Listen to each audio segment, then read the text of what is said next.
राम राम सभी को। My self नवीन कुमार और आज हम जो बात करने वाले एक कंपनी है जिसका नाम है हरिओम आटा एंड स्पाइसेस। इस कंपनी का आईपीओ आया हुआ है। कंपनी का नाम दूसरा है HOAC फूड्स इंडिया लिमिटेड। ये कंपनी का नाम है और ये ब्रांड नेम है। सो पुराने नाम से इसको हरिओम से नाम से जानते हैं इस कंपनी को।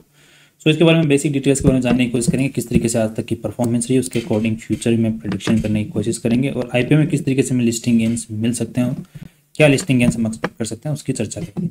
ये एसएमई कंपनी का आईपीओ है, छोटी कंपनी का आईपीओ है, बड़ी का नहीं है। तो यहाँ पे ये कंपनी जो बेसिक डिटेल्स की अगर बात करते हैं तो 16 मई से 21 मई के बीच में आईपीओ खुलने वाला है और यहाँ पर कंपनी ने अपना प्राइस सेट किया है, वो 48 रुपये पर शेयर के हिसाब से प्राइस सेट किया है। 3000 का लॉट साइज, तो आपको 1,44,000 रुपये की एक आईपीओ फाइल लगाने के लिए जरूरत पड़ने वाली है। कंपनी यहाँ पर 5,54,00,000 रुपये यहाँ पे उठा रही है, जिसके बदले पूरी कंपनी की जो वैल्यू लगाई जा रही है वो है 18,45,00,000 रुपये।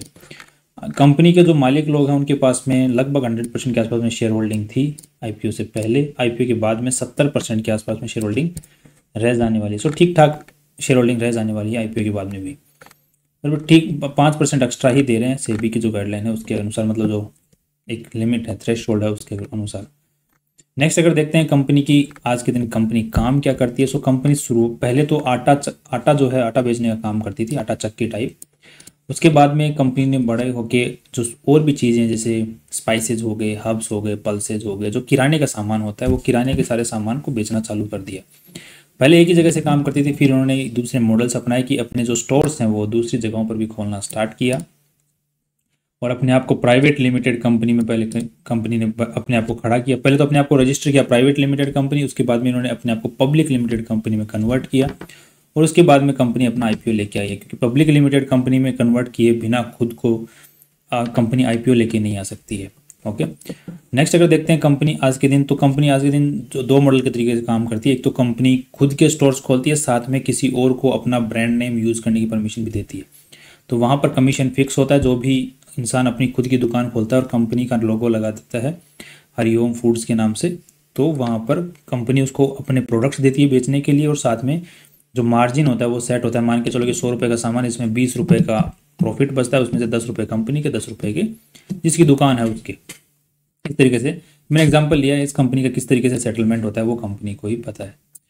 नेक्स्ट अगर कंपनी की आज के दिन मैन्युफैक्चरिंग फैसिलिटी गुड़गांव के अंदर में है और यहाँ पर अच्छी खासी कंपनी की जो सेल है वो ठीक ठाक तरीके से बढ़ रही है। कुछ ज़्यादा खास नहीं है, बट ठीक ठाक तरीके से बढ़ रही है। यहाँ पे आज के दिन 153 SKUs है, मतलब इतने टाइप के आइटम्स अलग अलग तरीके से कंपनी प्रोडक्ट जो है बेचती है। अब अगर नेक्स्ट अगर बात करें किस तरीके से कमाई कंपनी की बढ़ रही है उसकी, अगर तो यहाँ पे 7 करोड़ रुपए से सेल हुई थी 21 तक, फिर 10 करोड़ रुपए हुई नेक्स्ट ईयर तक, उसके बाद में 12 करोड़ हुई 2023 तक, और उसके बाद में अभी जो है 9 महीने के अंदर में ही 11.5 करोड़ रुपए हो चुकी है। सो एक्सपेक्टेड है कि लगभग ये 14 करोड़ रुपए के आसपास या 15 करोड़ रुपए के आसपास में टच कर जाएगी। सॉरी 16 करोड़ के आसपास में, 16 करोड़ रुपए तक ये इस साल टच कर जाएगी। तो अगर नेट प्रॉफिट्स की बात करते हैं तो कंपनी के नेट प्रॉफिट जो है इस साल 1 करोड़ रुपए हो जाने चाहिए, एक्सपेक्टेड हम लोग मान के चल रहे हैं 1 CR के आसपास। नेक्स्ट अगर कंपनी की सबसे पहले जो काम करते हैं कि कंपनी पैसा उठा क्यों रही है, उसके पीछे कंपनी ने कोई बेसिक रीज़न नहीं बताया कि मुझे कोई मैन्युफैक्चरिंग फैसिलिटी खोलनी है या फिर कोई वेयर हाउस नया खोलना है या फिर मुझे कोई और नया आउटलेट खोलना है। ऐसा कोई कंपनी ने अपना रीज़न बताया नहीं है।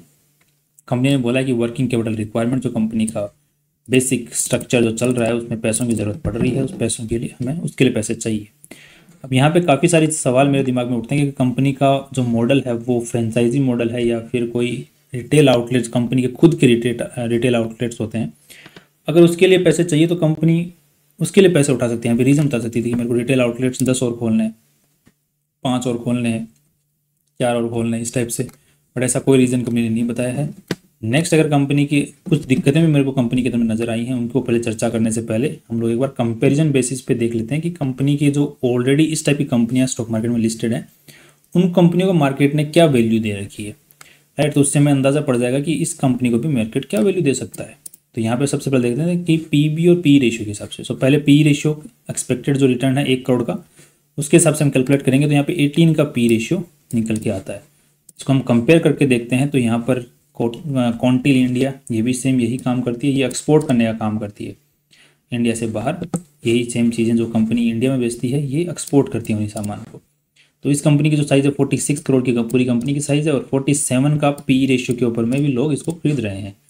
जस्ट अगर दूसरी कंपनी का नाम है जेटमोल स्पाइसेज एंड मसाला, ये भी ठीक ठाक इसी लेवल का काम करती है, टाइप का काम करती है। इसकी वैल्यू जो है 10 करोड़ रुपए की कंपनी है।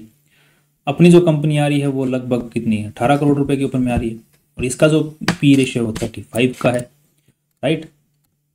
तो अब आज के दिन इसका जो भाव बढ़ा है, मेरे को तो इसके पीछे रीज़न लग रहा है कि ये जो कंपनी का आईपीओ आया ना, इसकी यही इसका रीज़न मुझे लग रहा है, जेटमोल स्पाइसेज एंड मसाला। और साथ में इसका जो प्राइस है वो भी एक सपोर्ट लेवल के आसपास में आया है।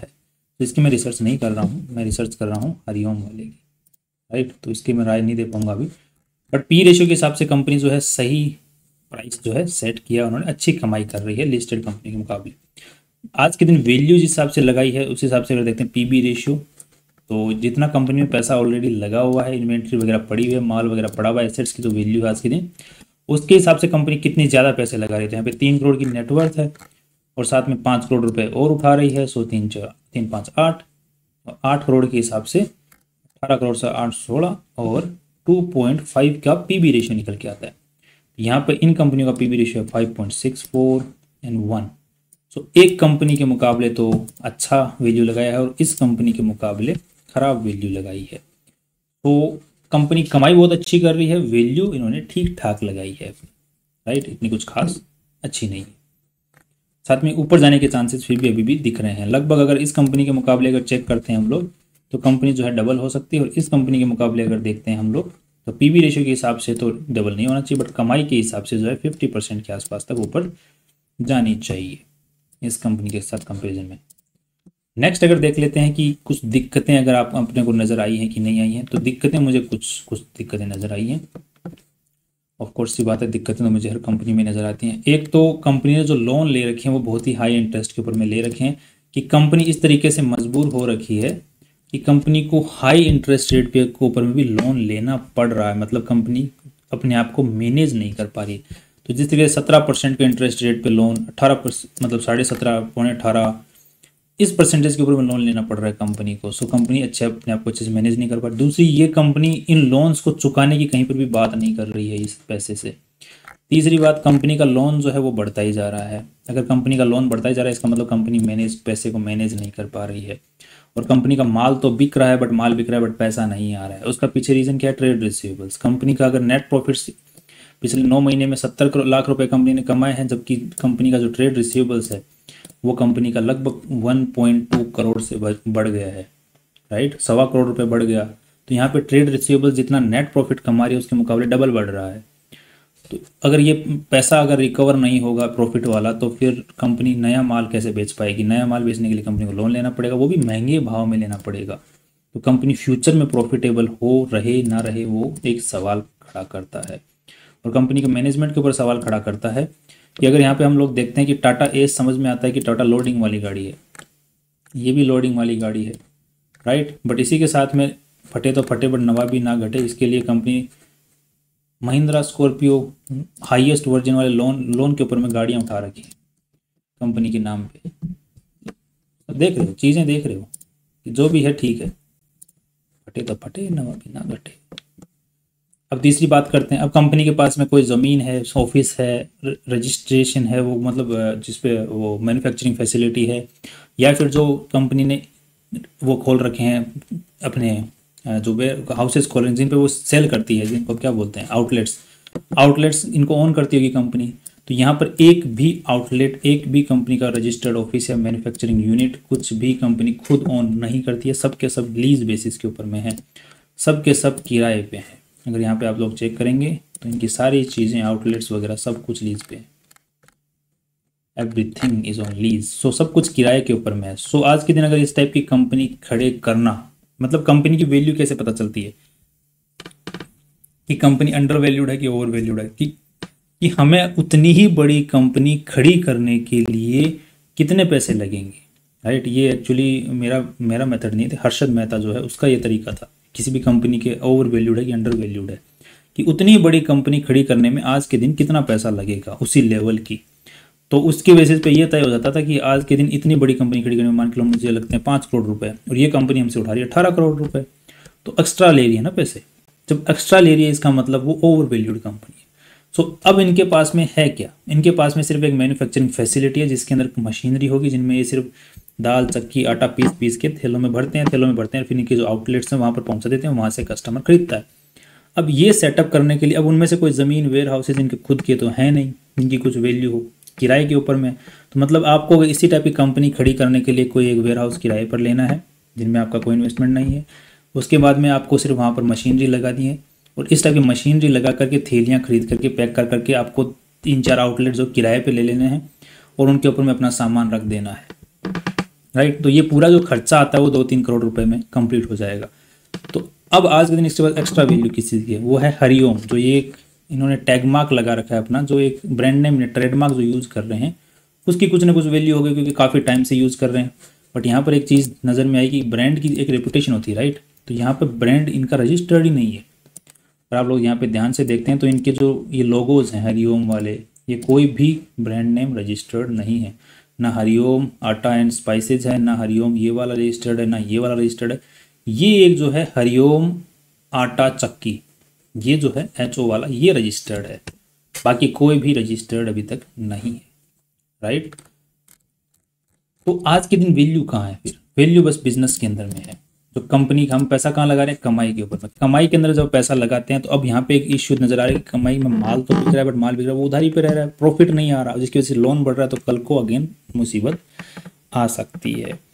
सो मुझे मैनेजमेंट को लेकर के और बिजनेस का जो वैल्यू लगाई उसको लेकर के थोड़ा सा डाउट हो रहा है। अब थर्ड चीज़ नेक्स्ट अगर देखते हैं एक और चीज़, अब यहाँ पे जो बिचौली हैं जिनको मार्केट मेकर्स बोला जाता है, जो कि शेयर बाजार के जो प्राइसेस होती हैं उनको ठीक ठाक से लिक्विडिटी प्रोवाइड करते हैं, तो यही कई बार ऊपर नीचे भी करते हैं स्टॉक प्राइसेस को। तो इनको जो पैसा दिया जा रहा है वो 2.5% के आसपास में दिया जा रहा है टोटल शेयर होल्डिंग का। यूजुअली ये 1.5% के आसपास में दिया जाता है। एक कंपनी जिसने पिछले एक बार मैंने देखा था 4.5% दिया था, तो वो कंपनी 3 गुना ऊपर को ली थी। यहाँ पर ये 2.5% के आसपास में दे रहे हैं, तो ये मुझे लग रहा है कि अच्छी खासी वैल्यू इसको जनरेट करवा के दे देंगे, बिकॉज उनको अच्छा खासा बीच में शेयर्स का कमीशन दिया जा रहा है, मार्केट मेकर्स का पोर्शन दिया जा रहा है, राइट। तो I think they are going to make difference here. और दूसरी चीज़ कंपनी का जो ओवरऑल साइज है वो बहुत छोटा है, जिसकी वजह से इसको मैनेज कर पाना भी आसान रहेगा। सो ओवरऑल रिव्यू यही है कि IPO के अंदर, वैसे तो IPO के अंदर में अप्लाई करना, अपने को शेयर्स मिलना एक वैसे ही बहुत बड़ी बात होती है, बट आई थिंक फ्यूचर के अंदर की लिस्टिंग के हिसाब से लिस्टिंग के बाद में ओवरऑल लॉन्ग टर्म के लिए होल्ड करना थोड़ा सा रिस्की है इस कंपनी को। फ्यूचर में फिर से देखेंगे कि किस तरीके से परफॉर्म करती है, उसके बाद ध्यान रखेंगे। बाकी IPO में लिस्टिंग गेंस के लिए अगर अप्लाई करना है तो अगर 50% से ऊपर लिस्टिंग गेंस अगर अपने को GMT में दिखता है तो फिर हम अप्लाई कर सकते हैं, अदरवाइज इग्नोर। ये देखो 104% ऑलरेडी उन्होंने पहुंचवा दिया बिचो मार्केट पोर्शंस वालों ने, बिचौलियों ने। सो आई थिंक 104% तो ऑलरेडी चल रहा है, तो अच्छी खासी फाइलें इसमें लगने वाली है। That's all from our side and see you tomorrow with new important video.